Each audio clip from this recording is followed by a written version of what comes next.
So this is a bit of an afterthought. Guys, remember the Senzo Meyiwa murder trial, right? There was a squad team or a SWAT team of some sort that came from EMPD. Remember those guys that were hired by, I don't know if they were hired or they were working with Brigadier Kininda.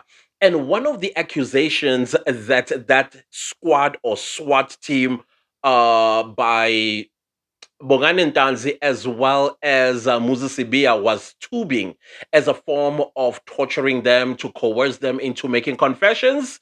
I mean, I did say that this is becoming way too familiar to some of us who've been following the Senzo Meyiwa murder trial because now we are beginning to connect the dots, and these dots they just continue going straight to the Senzo Meyiwa murder trial, especially when it comes to the people that are accused of unaliving Senzo Meyiwa, right?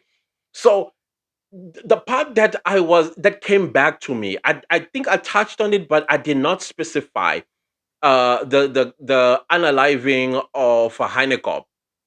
Allegedly, Heinekop was a whistleblower in a Kuruleni EMPD, and what had happened was they tortured him. The EMPD SWAT team that was headed by Julius, yeah, Nkwanazi. So now Julius Mkwanazi is the person that was working, from what we were hearing from Spies, working with Brigadier Kininda in now the matter of Senzo Mayo. I'm not saying that Spies talked about it on the stand in the Matlan Commission. No, I'm just now saying because we heard that it was Julius Mkwanazi who was heading that rogue unit called the EMP, the SWAT team, and then their modus operandi was torture, is to torture their victims. So it just so happened that with the whistleblower, they tubed him. So tubing, in case you don't know what that is, it's basically taking a plastic bag and putting it over somebody's head, basically to rob them of oxygen. So you do this numerous times until the person tells you what you want to hear. In this case of accused number one and accused number two, in the sense of Meiwa, they were being forced to make a confession that they are the ones that unalived Senzo Meiwa on the 26th of October 2014.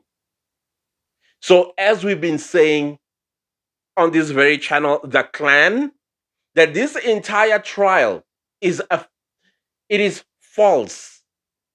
This whole trial is a game. This entire trial is unfair.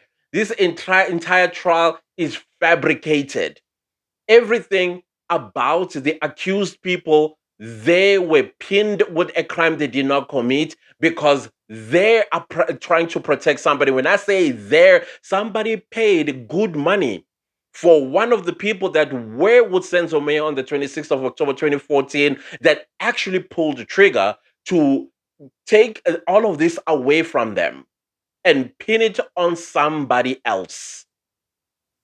And now the truth is becoming apparent, and that what Ntanzi as well as Sibiya has been saying on the stand, we were tortured, we were tubed because they wanted a confession out of us. Even though they tried, we still said, we know nothing about the death of Senzo Mewa. We were not there. And then to this very day, Muzi Sibiya on the stand says, I know nothing about Senzo Meyiwa's death. I was never at Fort Lawrence on this time when Senzo Meyiwa was unalived. I don't even know him personally. I don't know Kelly Kumalo personally and all of that stuff. And yet, Advocate Baloy is digging into something that is not there.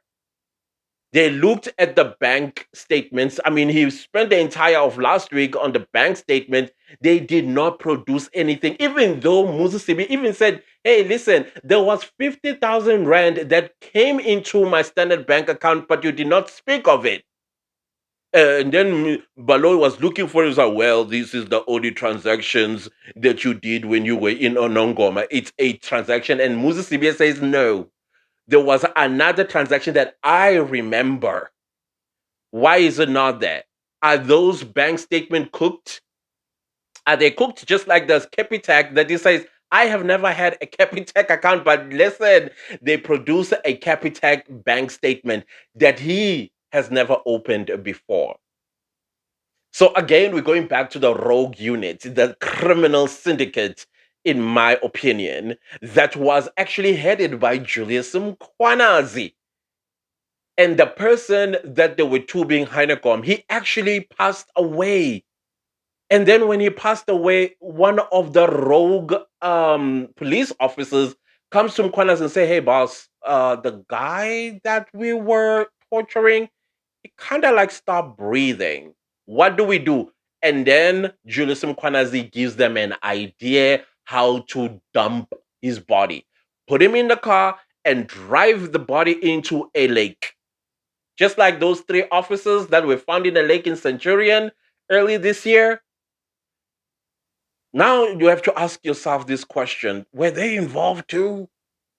Are, are they the hit squad that I think this guy was running what was going to become a popular hit squad. So that even when the police do the investigations, it is not going to lead to them. But because these crimes have to be solved, South Africans, innocent, minding their own business, just like Muzi Sibiya and Bongani Ntanzi, they get caught and then they're pinned with these crimes. This is the future. This was the future.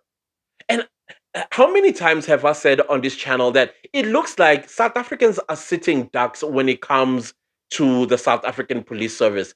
Little did we know that actually it's not just the South African police, but also EMPD, Ekurhuleni Metro Police Department, that was run by Julius Mkonas. Well, allegedly, the SWAT teams and all these rogue units were disbanded because of lots of complaints, including of course, criminal allegations against them, and that of unaliving. Yeah, that big M word. Well, that is attributed to the whistleblower.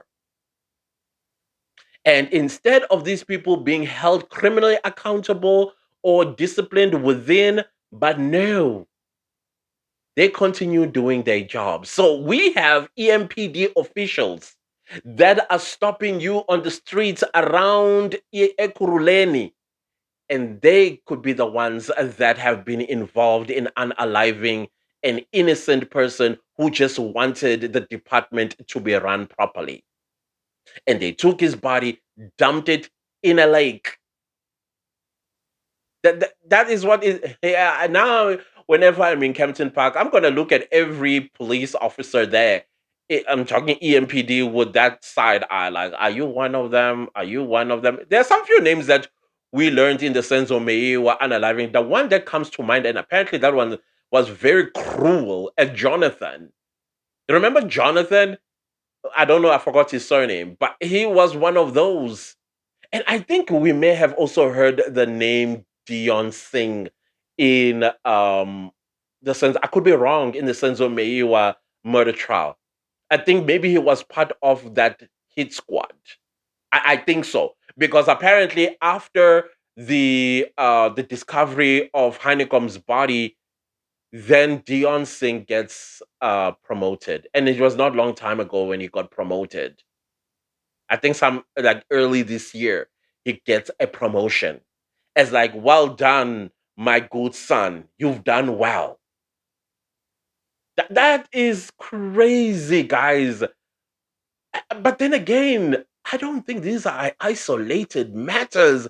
There's a lot that is happening in the country. And one thing about this channel that I love, and this is discussions that we will even have when I go live. Remember when yeah, and we would try to make sense of what exactly is going on. And it looks like we were not far away. We were not far away from like, boom, this is it.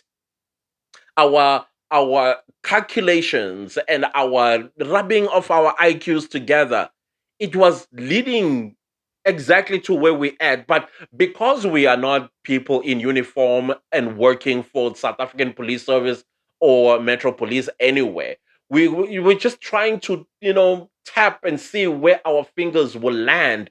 But it's making sense now. Everything is beginning to make sense that we were not far off from the reality of why we are going through what we are going through as the people of South Africa. Why crime isn't the way it is. I mean, when Spies talked about how Metro Police would not report